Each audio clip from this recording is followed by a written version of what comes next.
मतदानात ₹500 दिले. 500 दिले. त्याचा म्हणणं म्हणल्यावरी लोकसभेचं इलेक्शन रे. हो,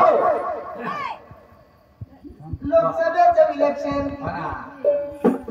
म्हणून त्यांना सांगितलं काही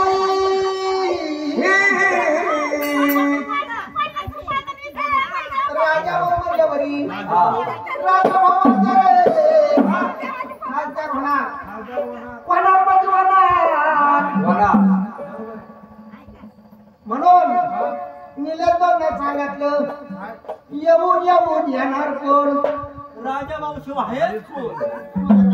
पैसे प्रचाराला दिले. बरोबर आहे. म्हणून निलेशला सांगितलं रे भाऊ सिन्नर तालुक्याचे खासदार म्हणल्यावरी खासदार राजा भाऊ. नाशिक जिल्ह्याचे हो खासदार म्हणल्यावरी राजा भाऊचे शाबास. मशाल चिन्ह. हो काय चिन्ह आहे. मशाल. चालू विस्तार केलं म्हणल्यावरी मशाल चिन्हावरी शाबास. मतदान करा. मतदान करा. सर्व नातेवाईकांना इष्ट मंडळाला चांगलं केलंय. चांगलं केलं. का राजा भाऊला मतदान करा. विजय करा. विजय करा. सदानंदाचा हे जय महाराज.